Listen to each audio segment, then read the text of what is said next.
aja Kang Rusmo sampai glowing nanti udah tanpa ada skincarean. Oh sampai Eh, oh nengkana.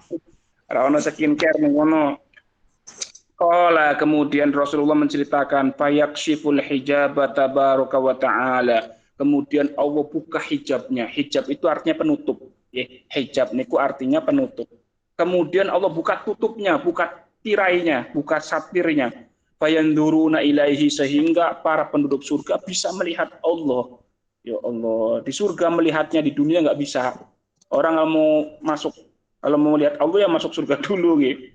Fayanduruna moko ningali sapa ahlul jannah ilaihi kepada Allah. Setelah hijabnya Allah dibuka, para penduduk surga melihat Allah Subhanahu wa taala. Maka kita Pak Sorry Imam Ghazali, hijab yang menutupi kita tidak bisa melihat Allah di dunia. Ya satu hijab yang tidak bisa kita yang menyebabkan kita tidak bisa melihat Allah, satu dunia. Selagi kita di dunia nggak bisa melihat Allah, yaitu katanya Rasulullah melihat Allah. Ya Rasul melihatnya nggak di dunia. Melihatnya ketika Mi'raj di Sidratul Muntaha, bukan di dunia. Ya. Karena dunia ini adalah hijab bagi orang untuk melihat Allah Subhanahu wa taala. Nggak bisa. Selama di dunia kita nggak bisa melihat zatnya Allah Subhanahu wa taala. Hijab dunia, hijab nafsu, hijab macam-macam lah, banyak hijabnya. Nah, setelah di akhirat di surga Allah membuka hijabnya sehingga orang-orang pada melihat Allah Subhanahu wa taala. Qala Rasul mengatakan, "Fawallahi demi Allah, ma'atahumullah azza wa jalla syai'an huwa ahabba ilaihim minhu." Demi Allah, tidaklah Allah memberikan kenikmatan kepada ahli surga yang lebih dicintai oleh ahli surga ketimbang ru'yatullah. Jadi tidak ada kenikmatan lain di surga. Ini informasinya Rasulullah gitu. Tidak ada kenikmatan lain yang lebih dicintai oleh penduduk surga melainkan melihat Allah Subhanahu wa taala. Itu nikmat yang paling terbesar, ru'yatullah. Ya, makanya para orang-orang soleh itu sudah kangen dengan Allah ya kayak gitu karena begitu Pak. Koyo apa sih wujudnya Gusti Allah itu kan.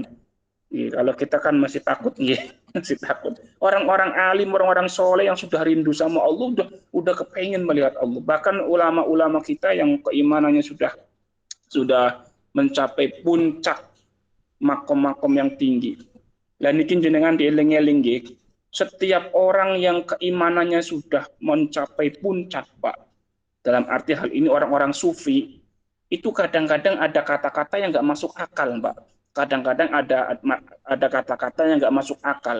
Dalam studi sufi, studi tasawuf itu namanya satohat. Satohat itu omongan nyelenehnya para wali. Itu satohat jenenge. Robi'ah al-Adawiyah itu pernah ngomong begini yang sering kita dengar. Aku akan bakar surga. Aku akan padamkan neraka. Lu kok ngomong kok yang ngono kan ya bingung ke akal tuh, Pak. Itu jenenge satohat. Wong sing lagi bronto, orang yang lagi kesemsem Gusti Allah banget, makanya ngomongnya ngelantur.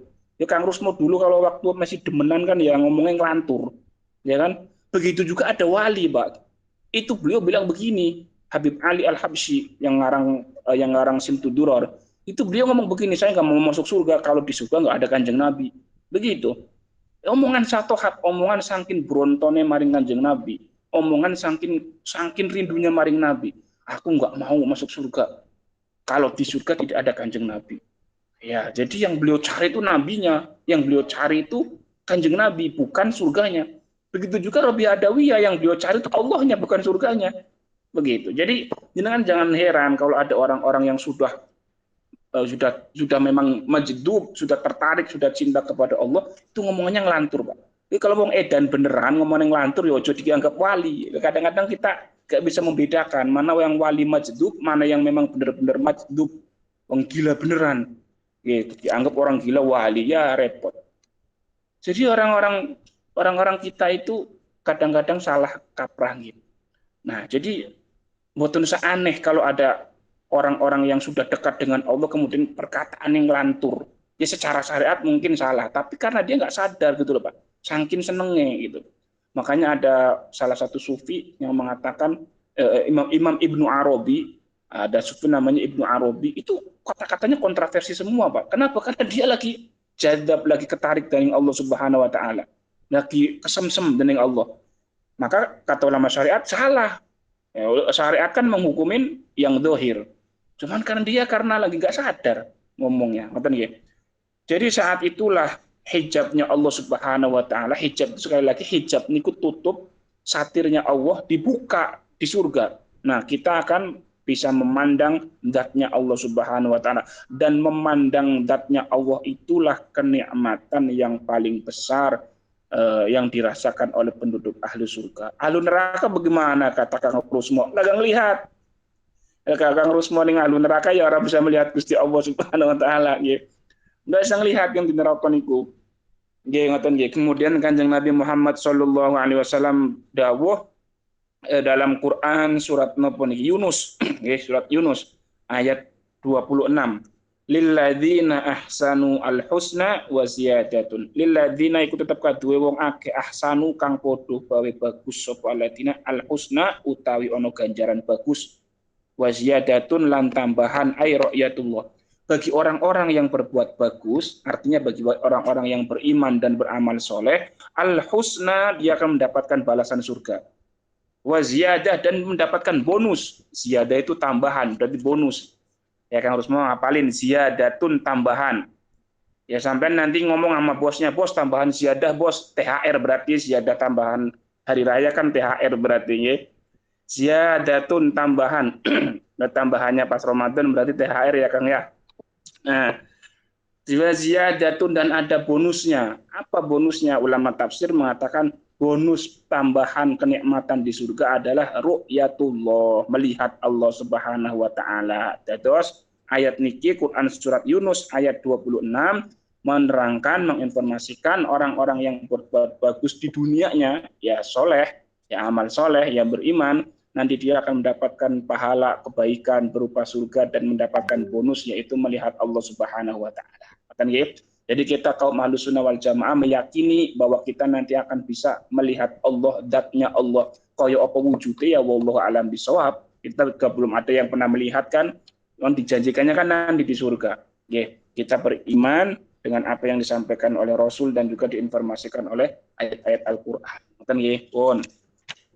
Al-hadisu samina asyara utawi hadis kang nomor 18. Hadis yang nomor 18. Judul hadisnya ad-da'awatul mustajabatu, doa-doa yang diijabahi. Ad-da'awatul mustajabatu, doa-doa yang diijabahi. Ada doa-doa yang diijabahi. Siapa saja doanya? Akhbarona meriwayatkan, mengkabarkan kepada kita. Abul Abbas, bapaknya Abbas, namanya Ahmad bin Abil Izzi al-Mubarak bin Abi Sa'id al-Muraqqaati rahimahullah. Akhbarona Abul Ma'ali Sabit bin Bundar bin Ibrahim al-Baqal al-Muqriyu. Akhbarona Abul Hasan Bushra ibnu Abdillah al-Fatiniyu. Akhbarona Abu Bakar Ahmad bin Ja'far bin Haytami al-Ambariyu. Hadasana Ibrahim bin Ishaq al-Harbiyu. Hadasana Musa, hadasana Aban an Yahya bin Abi Kasir an Abi Ja'far an Abi Hurairah. Nah, niki perawi pertamanya namanya Abu Hurairah. Abu Hurairah itu orang yang hidupnya di masjid, Pak. Abu Hurairah niku orang yang hidupnya di masjid, Ahlus Sufah. Hidupnya di emperan Masjid Nabawi. Beliau masuk Islam itu kurang lebih 3 tahun sebelum Rasulullah wafat. Abu Hurairah. Tapi paling banyak meriwayatkan hadis. Sebabnya nopo? Sebab Abu Hurairah nempel Rasul terus. Rasul kemana diikutin, Rasul ngapain dilihat. Itu Abu Hurairah dekat dengan Rasulullah. Banyak meriwayatkan hadis sampai 5.000 lebih lah Abu Hurairah ini. Nah kata Sayyidina Abu Hurairah, qala Abu Hurairah berkata, qala Rasulullah sallallahu alaihi wasallam, Rasul bersabda, salasu da'awatin utawi telu pira-pira donga mustajabatin kang den ijabahi. Ada 3 doa yang cepat dikabulkan. Dengan eling-eling. Ada 3 doa yang cepat dikabulkan. 1 doa yang cepat dikabulkan iku da'watul walid ala waladihi. Doanya seorang bapak pada anaknya. Doanya orang tua pada anaknya. Satu, itu doa yang paling mustajab, Pak. Maka nun sewu, ini kalau nggih lagi belajar di orang tua nggih, doakan anak-anak kita yang baik-baik, nggih. Doakan cucu-cucu jenengan yang baik-baik. Jika ada Kanjeng Nabi, riwayatnya Imam Abu Dawud, Imam Turmudi, Ibnu Majah, Bukhari dalam Adabul Mufrad, ya. Ini doanya orang tua kepada anaknya, itu doa yang paling mustajab. Maka jangan doakan anak-anak kita dengan yang jelek. Dasar anak setan, bocah setan. Ya, anak setan bapaknya iblis berarti loh, gitu. Makanya doakan yang baik-baik anak kita. Iya. Gimana doanya yang diajarkan oleh Kanjeng Nabi Muhammad SAW, diajarkan oleh Allah dalam Al-Quran. Maka guru-guru kita mewasiatkan, ya, mengingatkan kepada kita kalau habis sholat ataupun acara apa-apa, doakan anak kita. Ya, kalau mau pakai doa yang dalam Quran ya banyak. Rabbi habli min ladunka dzurriyyatan thayyibatan innaka sami'ud du'a. Rabbi la tadarni fardan wa anta khairul warisin. Rabbana hablana min azwajina wa dzurriyyatina qurrata a'yun waj'alna lil muttaqina imama. Ngoten, Pak. Sebab anak kita, Pak, belum pun nanti matur nggih, anak itu ada kalanya jadi musuh, ada kalanya jadi fitnah, ada kalanya jadi penggembira mata atau kebanggaan. Ya, dalam Quran surat Al-Mumtahanah kan itu ngoten. Inna min azwajikum wa auladikum aduwwal lakum. Sesungguhnya istri kamu, anak kamu ada yang menjadi musuh kamu. Itu kata Allah. Jadi tidak semua anak itu jadi musuh, Pak. Tidak semua istri itu jadi musuh, tidak. Ada yang jadi musuh, ada. Anak yang jadi musuh, ada. Bagaimana anak yang jadi musuh? Ya bapaknya ke masjid, anaknya tongkrongan, malah mendem, malah mabuk. Itu musuh. Ya. Jadi anak istri itu ada yang jadi musuh, cuman tidak semuanya. Tapi kalau jadi fitnah, semua anak jadi fitnah, Pak. Fitnah itu bukan dakwaan ya, fitnah itu ujian, cobaan. Semua anak itu ujian bagi orang tuanya. Semua anak ujian, maka didoakan. Caranya didoakan. Al-Mumtahanah dengan tingali Al-Mumtahanah di ayat-ayat terakhir. Nah, wonten anak yang qurratul ain, penggembira mata, dilihat seneng ya karena soleh apik, bocah nurut macam-macam, qurratul ain namanya. Lah qurratul ain itu perlu perlu nopo Pak? Perlu dididik, diusahakan. Iya, maka kula matur doakan anak-anak kita karena doanya orang tua itu mustajab. Cespleng. Oke, jadi anaknya didoakan biar jadi anak yang baik. Jangan jangan didoakan yang jelek-jelek. Yang kedua, doa yang paling mustajab. Mustajab itu artinya cepat dikabulkan, yaitu wada'watul madlum, doanya orang yang terdolimi. Panjenengan mendolimi orang, dolim itu berarti berbuat jahat kepada orang lain, itu yang didolimi berdoa kepada Allah kontan langsung dijawab, Pak. Makanya kita jangan suka dolim kepada orang lain. Hatta meskipun yang kita dolimi orang kufar, orang kafir nggak salah kita hajar, kita apa namanya jahatin, kita eksekusi gitu ya. Dia nggak salah apa-apa. Kita dolim sama dia. Kemudian orang kafirnya ngomong, ya Tuhan, tolong dibalas dia. Allah tetap akan balas, Pak. Meskipun ku orang kafir. Meskipun apa? Orang kafir. Jadi jangan macam-macam. Doanya orang madlum itu terdolimi. Nah, makanya jenengan kalau mau minta harta yang banyak, dolimin orang dulu. Terus orangnya bilang, tolong doain saya biar uangnya banyak. Sekongkol. Ngeten gitu. Sekongkol. Dolimi orang, tadi ke orangnya doakan biar saya uangnya banyak. Enggak masuk guys, yang seperti itu enggak masuk, sekongkol nanti.